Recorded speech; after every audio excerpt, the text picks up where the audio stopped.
El séptimo arte está plagado de producciones que abordan temas sin duda aterradores, algunos más que otros. Tanto es así que podremos llegar a pensar que en la realidad no podrán presentarse escenarios ni remotamente similares. Pero esto no es del todo cierto. Existen muchísimos casos que no solo igualan, sino que superan con creces la peor de nuestras pesadillas, demostrando que a veces la realidad sí supera la ficción. El 13 de noviembre de 1974 se desató una masacre. A las 13:15 de la madrugada, Ronald DeFeo Jr. tomó un rifle de gran calibre y asesinó a sangre fría a toda su familia mientras dormían, uno por uno. Sus padres y hermanos fueron ejecutados sin piedad. Una vez que se le pidió que diera sus motivos para su tan terrible actuar, alegó que voces en su cabeza lo atormentaban, diciéndole que tenía que asesinar uno por uno a toda su familia.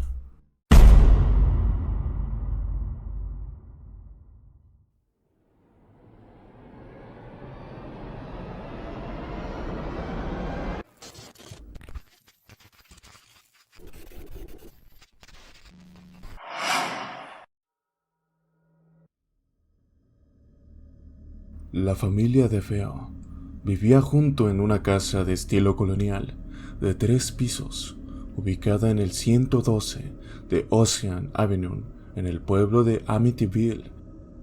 La familia estaba compuesta por Ronald DeFeo, 43 años, su esposa, Lois, de 42 años, y sus hijos, Don, de 18, Allison, de 13, Mark, de 12, y John Mattion, de 9 años. El hijo mayor, Ronald Butch DeFeo Jr. El señor Ronald trabajaba como vendedor de automóviles en el concesionario de su suegro, el señor Michael Brigantes. Tenía reputación de ser una persona autoritaria y violenta. También se rumoreaba que tenía vínculos con miembros de la mafia, particularmente con la mafia genovesa, una de las 5 familias del crimen organizado que se ubica en Nueva York. Lois provenía de una familia italoamericana acomodada. Al casarse con el señor Ronald, cortó contacto con su familia por un tiempo, ya que su matrimonio no fue aprobado inicialmente. Era descrita como una madre dedicada, aunque sumisa ante su esposo. Vivía en una casa bastante costosa para la época, comprada en 1965 por $30,000, que equivalían a más de $250,000 actualmente.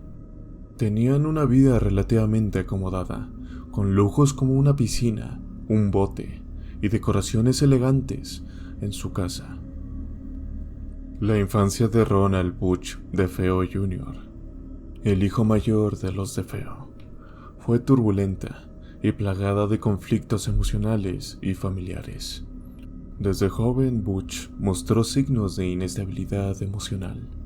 Era un niño con explosiones de ira, comportamientos erráticos y dificultades para controlar su temperamento. Estos problemas empeoraron con el tiempo, especialmente durante la adolescencia. Sus padres, en lugar de buscar ayuda profesional efectiva, solían minimizar sus problemas o tratarlos con métodos autoritarios. En su adolescencia fue llevado a terapia brevemente, pero la familia no le dio continuidad. Algunos informes indican que le diagnosticaron un trastorno de personalidad antisocial, aunque no hay registro público concluyente de un diagnóstico oficial. El hogar de los DeFeo estaba marcado por una dinámica abusiva. El señor Ronald, el padre, era dominante y frecuentemente violento, tanto física como verbalmente. Se sabe que maltrataba a su esposa, Lois, y también a su hijo, Butch. Esta relación entre padre e hijo fue especialmente destructiva por el señor Ronald. Intentaba imponer disciplina férrea, mientras que Butch respondía con rebeldía creciente. Los gritos, amenazas y peleas eran constantes. La presión por mantener una imagen perfecta ante la sociedad también alimentaba un ambiente de tensión reprimida dentro de la casa. Desde los 13 y 14 años, Butch comenzó a consumir drogas, incluyendo heroína, LSD y barbitúricos.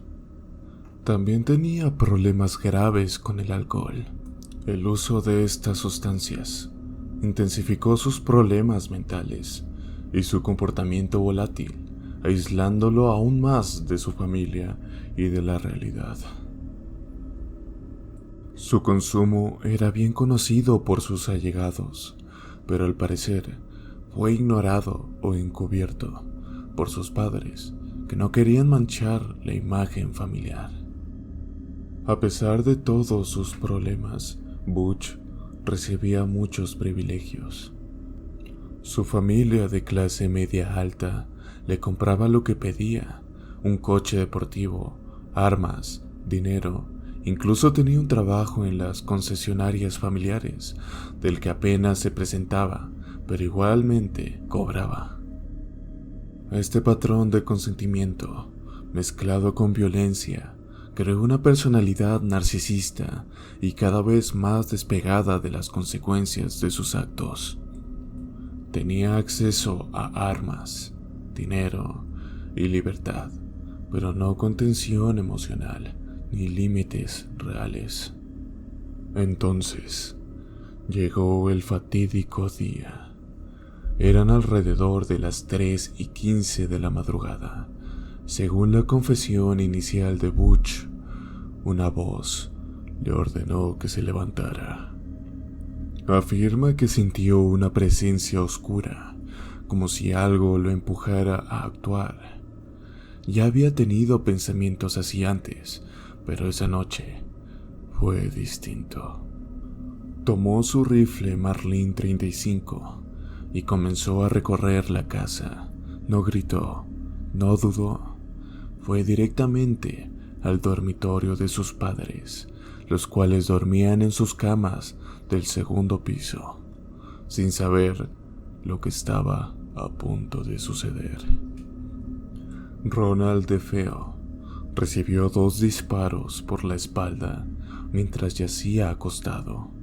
Una de las balas le perforó el riñón y la otra atravesó su pecho. A su lado, su esposa, Lois, también fue alcanzada. 2 disparos impactaron en la parte superior de su cuerpo. No tuvo tiempo de reaccionar. Murieron instantáneamente.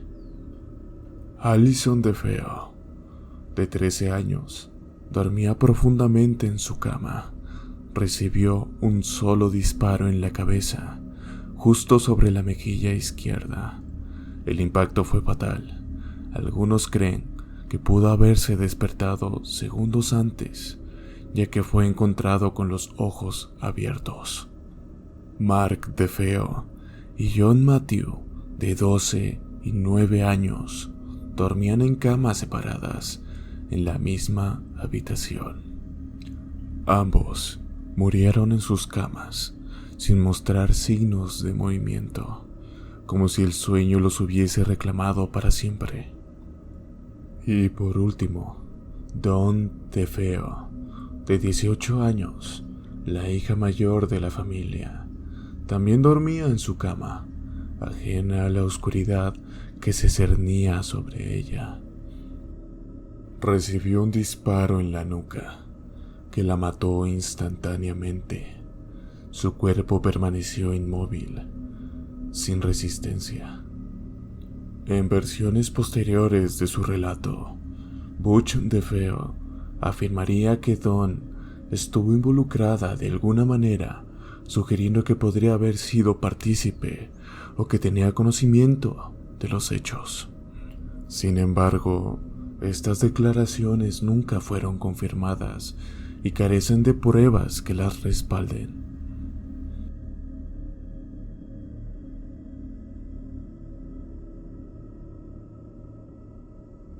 Ni los vecinos ni los familiares escucharon disparos, lo cual es uno de los misterios del caso.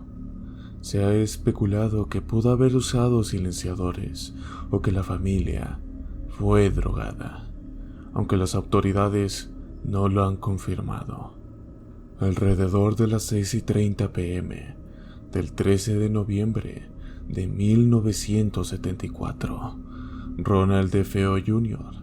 entró corriendo al Harris Bar, un lugar cercano del vecindario de Amityville, visiblemente alterado y gritando: «Tienen que ayudarme. Creo que le dispararon a mi madre y a mi padre». Los clientes del bar, algunos conocidos suyos como Robert Bobby, Kelsky y Joel Witt, salieron rápidamente con DeFeo hacia la casa del 112 del Ocean Avenue. Una vez ahí, uno de los amigos, al subir al segundo piso, encontró a los padres de DeFeo muertos en su cama, cubiertos de sangre. Jesuit llamó al 911. Su llamada fue breve y tensa. «Tenemos un problema aquí. Parece que alguien ha disparado a su familia». La policía llegó poco después. Lo que encontraron fue un escenario horrendo. 6 miembros de la familia DeFeo, todos asesinados con disparos de rifle, acostados boquiabajo en sus camas, sin signos de lucha. Ronald DeFeo Jr. fue llevado a la estación de policía para ser interrogado. Durante las primeras entrevistas, él afirmó que alguien más había cometido los asesinatos. Mencionó a un hombre llamado Lois Fallini, un presunto mafioso con quien su familia había tenido disputas, sugiriendo que él podría haber sido el responsable. Sin embargo, las autoridades pronto comenzaron a dudar de su historia, debido a las inconsistencias en su relato y la evidencia que apuntaba hacia él. Al día siguiente, tras varias horas de interrogamiento, Ronald DeFeo Jr. finalmente confesó haber cometido los asesinatos. En su declaración, afirmó que había sido impulsado por voces en su cabeza que le ordenaban matar a su familia. Dijo que comenzó a dispararles mientras dormían y que una vez iniciado el acto, no pudo detenerse. Su confesión fue detallada y coherente, con la evidencia encontrada en la escena del crimen. El juicio de Ronald DeFeo Jr. comenzó el 14 de octubre de 1975. Su defensa alegó que estaba loco en el momento de los asesinatos, pero la fiscalía presentó pruebas que demostraban lo contrario. El 21 de noviembre de 1975, DeFeo fue declarado culpable de 6 cargos de asesinato en segundo grado. El 4 de diciembre de 1975, fue sentenciado a 6 penas consecutivas de 25 años a cadena perpetua. Ronald DeFeo Jr. pasó más de 45 años en prisión antes de fallecer el 12 de marzo del 2021 a los 69 años. La causa de su muerte no fue revelada al público y su cuerpo fue incinerado. Y pareciera que este es el final de esta historia, pero lo que sigue a continuación fue bastante más desconcertante en la casa de los DeFeo. Con el tiempo, otros testigos, inquilinos, investigadores, incluso curiosos, empezaron a describir una sensación de ansiedad, paranoia y una presión constante, el peso de una tragedia que seguía respirando entre esas paredes. En diciembre de 1975, aproximadamente un año después de la masacre de los DeFeo, George y Kathy Louise, junto con los 3 hijos de Kathy de un matrimonio anterior, Daniel, Christopher y Missy, se mudaron a la casa que habían adquirido, la propiedad de $80,000, un precio considerablemente bajo debido a su historia macabra. Aunque conocían los asesinatos previos, decidieron mudarse allí, atraídos por el precio y la oportunidad de tener su hogar soñado. Poco después de mudarse, Kathy solicitó a un sacerdote local, el padre Ralph Pecoraro, que bendijera la casa. Según los relatos, mientras el sacerdote realizaba bendiciones en una habitación del piso, escuchó una voz profunda que le gritaba: «Vete». Posteriormente, desarrolló una fiebre alta y ampollas en las manos, similares a las estigmas, y su coche experimentó fallos mecánicos inexplicables. Este incidente fue uno de los primeros eventos paranormales reportados por la familia Lutz. A medida que pasaban los días, la familia Lutz experimentó una serie de sucesos extraños. Cada madrugada, George Lutz se despertaba solo, sin razón aparente, a la misma hora. A las 3:15 a.m. miraba el reloj, siempre a la misma cifra. Al principio, creyó que era ansiedad, pero noches tras noches despertaba sudando, con una sensación en el pecho, como si algo invisible lo empujara a levantarse. A esa hora se estimaba una atmósfera pesada, como si la casa entera contuviera la respiración. Lo más inquietante es que a las 3:15 a.m. era la hora estimada en que Ronald DeFeo Jr. comenzó a asesinar a su familia un año antes.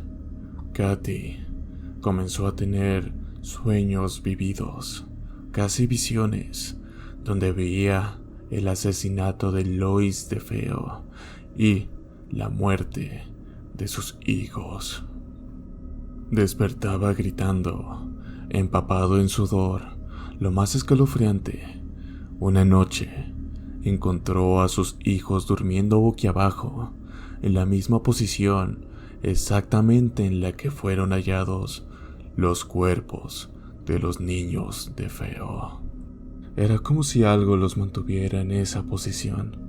A pesar de que estaban en pleno invierno, la calefacción funcionaba perfectamente, pero ciertas habitaciones, en especial el cuarto rojo, en el sótano y el cuarto de costura, se volvieron gélidos de forma anormal. No importaba cuánto subiera la temperatura, en esa zona el aliento era visible, las extremidades se entumecían y una niebla tenue flotaba cerca del suelo. El sacerdote que visitó la casa también reportó una oleada helada en el cuarto que había sido de los niños DeFeo.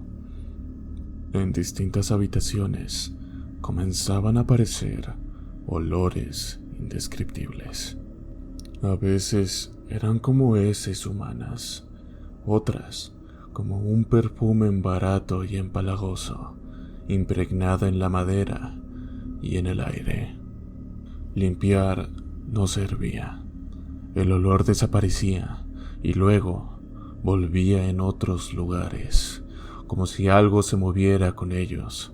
Durante la noche, mientras todos dormían, George escuchaba pasos pesados en el piso de arriba, como si alguien caminara arrastrando los pies. En varias ocasiones, oían música antigua, de los años 40 o 50, sonando en los cuartos vacíos que había sido de Ronald DeFeo Jr. Al ir a revisar, no había radio encendida, ni siquiera dispositivos conectados. Harry, el perro de la familia, era amistoso y juguetón, pero al llegar a la casa, su actitud cambió completamente.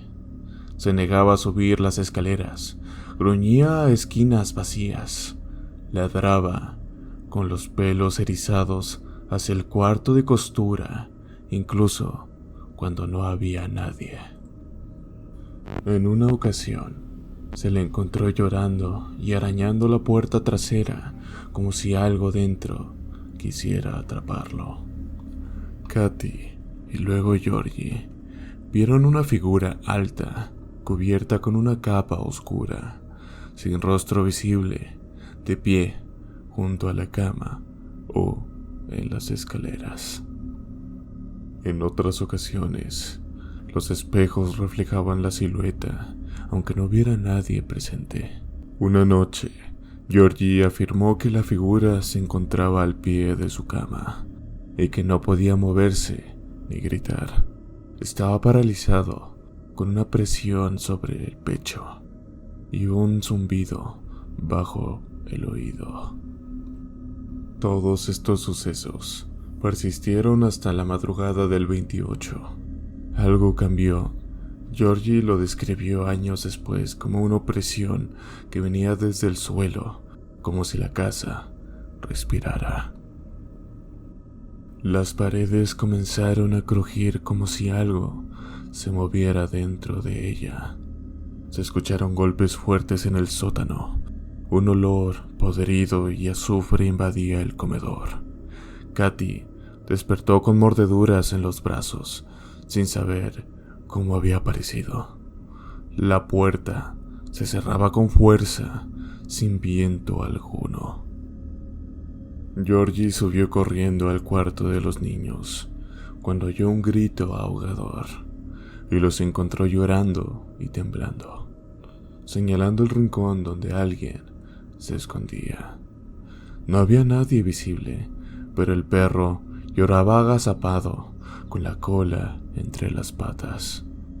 Bajó y la encontró paralizada frente al espejo, donde ambos vieron, según su testimonio, una figura alta, cubierta por una túnica negra, sin rostro, reflejado detrás de ellos, aunque no había nadie ahí. Sin recoger nada, sin apagar las luces, sin cerrar las puertas, Georgie agarró a los niños, a Katy, al perro. Salieron corriendo en pijama y abrigados y se subieron al auto. Condujeron en la noche sin rumbo fijo. No regresaron jamás. Dejaron en esa casa todas sus pertenencias. Una semana después de que los Lutz abandonaran precipitadamente la casa, se organizó una sesión de investigación psíquica para determinar si realmente había actividad sobrenatural en ese lugar. Entre los convocados estaban Ed y Lorraine Warren, renombrados investigadores del oculto, el reportero Marvin Scott, quien había cubierto el caso desde el principio, varios psíquicos, médiums y fotógrafos de lo paranormal, representantes de medios y testigos. La casa, todavía amueblada, como la dejaron los Lutz, parecía detenida en el tiempo, como si sus antiguos habitantes fueran a volver en cualquier momento. Pero algo en el aire decía que eso jamás ocurriría. Lorraine Warren, clarividente y medium, declaró desde el momento en que cruzó el umbral de la puerta que sintió una presión aplastante, como si una energía invisible intentara empujarla fuera de la casa. Subieron al segundo piso. Lorraine entró al antiguo dormitorio de los padres DeFeo y luego al de los niños. Aquí alguien murió, pero su alma no se fue. Sintió confusión, lamento, pero también algo que no es humano. Durante la investigación, se instalaron cámaras infrarrojas automáticas en diferentes habitaciones. Se programaron para tomar fotos cada posición minuto durante la noche. En una de las fotos, tomadas mientras no había nadie en la planta alta, aparece una figura espectral de un niño asomando desde una habitación con ojos brillantes y vacíos, como si estuviera iluminados desde adentro.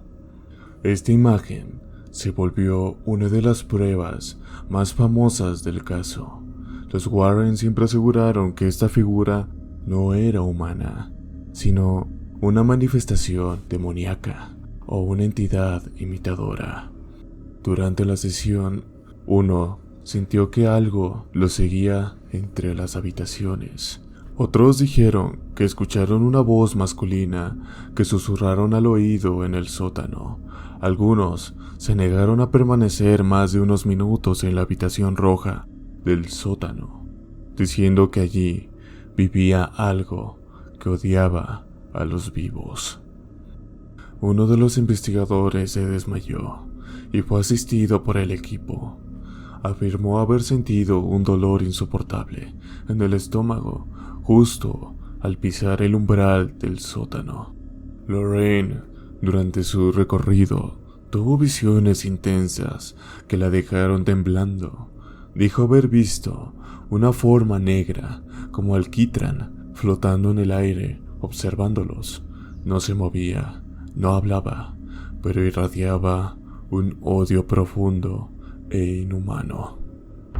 No era un espíritu humano, no era un alma atrapada, era algo mucho más antiguo y mucho más fuerte. Después de la investigación de los Warren, concluyeron que había una entidad no humana en la casa. Los asesinatos de los DeFeo no fueron la causa del mal, sino un síntoma de algo más antiguo, una presencia demoníaca que había influido en Ronald DeFeo Jr.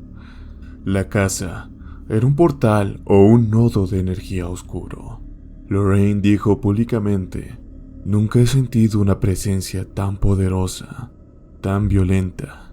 No se trataba de un simple fantasma, era una fuerza inteligente, maliciosa y activa". Años después, Lorraine aún decía que la casa de Amityville fue uno de los pocos lugares que realmente la marcaron de por vida. We went there that day, and I took a relic of Padre Pio in the house with me. A relic that came in the mail that day, that very day, it came in the mail. And I asked him to help me with discernment. I didn't know that house was demonic. I didn't know anything about it. I couldn't speculate that the house was haunted in any way, shape, or form. Just that we were called to investigate why one family were all murdered, another family moved in and fled. So Channel 5 News said, you know, the viewers have a right to know what happened. That's why we went to the house. So what do you think really actually took place in the house? Do you have any opinions Evil. on what? Evil. It's the personification of evil. How evil can personify itself. How it can be attracted in certain situations. Meses después, la casa fue vendida a la familia Cromati, pero al contrario de lo que se pensaría, su estancia fue totalmente normal. Jim y Bárbara no escucharon pasos en la noche, no vieron figuras en los espejos, no olieron perfume barato ni azufre. Vivieron allí una década. Lo más aterrador para ellos no venía de la casa, sino de las cámaras, los fanáticos, los autos que se detenían frente al porche de la casa. Molestos por la invasión, cambiaron el número de la casa. queriendo borrar el estigma, limpiar los muros de rumores, pero no podían borrar la memoria colectiva. Los siguientes dueños siguieron llegando y se fueron, pero no por miedo, sino por mudanzas, por trabajo o por rutinas. Nadie más volvió a hablar de las puertas que se cerraban solas, ni de presencias en el sótano.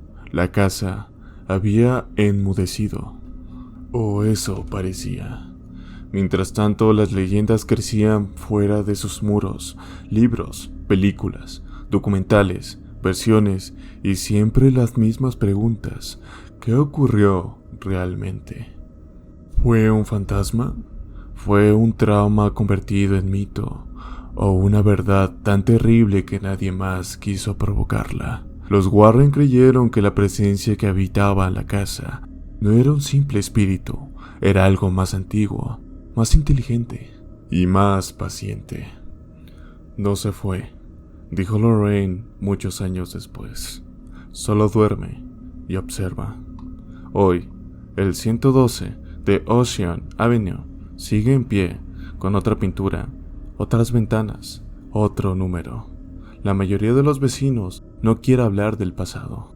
Solo piden que los visitantes dejen de fotografiar esa casa, que ya no quiere ser famosa. Y sin embargo, cuando cae la niebla en otoño, cuando el viento crujea la madera del porche, algunos juran que si observas desde la acera, puedes sentir que la casa también te observa. Porque en Amityville, el horror no siempre se muestra. A veces, solo espera.